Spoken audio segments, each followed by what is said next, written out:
Bonjour à tous. Aujourd'hui, nous allons faire un voyage ensemble pour apprendre à mieux connaître notre corps, savoir comment il s'appelle et surtout, comment bien le respecter. Nous allons commencer par regarder comment notre corps se transforme depuis le jour de notre naissance jusqu'à aujourd'hui, maintenant que vous êtes au CP. Regardez le chemin parcouru. Quand vous étiez bébé, vous ne pouviez pas marcher. Vers 1 ou 2 ans, vous avez fait vos premiers pas. À la maternelle, vous avez appris à dessiner et à jouer avec les autres. Et maintenant, au CP, vous devenez de plus en plus autonome.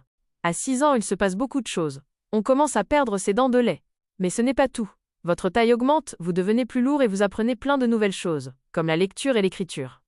Nous avons tous des points communs. Nous avons tous besoin de bien manger, de bien dormir et de bouger pour être en forme. Mais nous sommes aussi tous différents par notre taille, notre peau ou nos cheveux. C'est ce qui fait que chacun de nous est unique et spécial. Pour bien s'occuper de son corps, il faut savoir comment il s'appelle. On va utiliser des mots précis, comme des scientifiques. Voici les grandes parties. La tête, le tronc, avec le dos, le ventre et la poitrine. Les membres supérieurs, les bras et les mains, et les membres inférieurs, les jambes et les pieds. Notre visage nous sert à communiquer. Nous avons les yeux pour voir, le nez pour sentir, la bouche pour parler ou manger, et les oreilles pour entendre tout ce qui nous entoure. Maintenant, nous allons parler de notre jardin secret. C'est une image pour expliquer ce qu'est l'intimité. L'intimité, c'est 3 choses. 1. Mon corps. Personne ne peut le toucher sans mon accord. 2.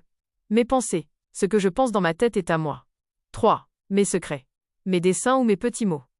C'est une règle très importante pour bien vivre ensemble à l'école et à la maison. Tout le monde a le droit au respect de son intimité. N'oubliez jamais, vous êtes le gardien ou la gardienne de votre corps. Il y a des contacts qui font plaisir, comme les câlins de la famille. Mais si quelque chose vous gêne ou que vous ne voulez pas, vous avez le droit de dire non. Voyons comment on respecte l'intimité dans la vie de tous les jours. Par exemple, aux toilettes, on ferme la porte pour être seul.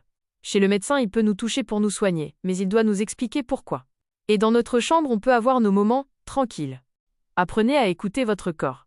Si vous vous sentez bien, c'est que vous êtes en sécurité. Si vous vous sentez gêné, par exemple si on vous regarde trop, votre corps vous dit que vous préférez être tranquille. Si quelqu'un ne respecte pas votre intimité, souvenez-vous de ces 3 étapes. 1. Dire non. 2. Partir et s'éloigner. 3.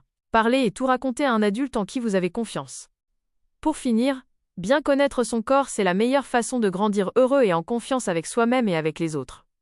Maintenant, j'aimerais vous écouter. Est-ce que c'est facile de dire non? Qui sont les adultes à qui vous oseriez parler? On en discute ensemble?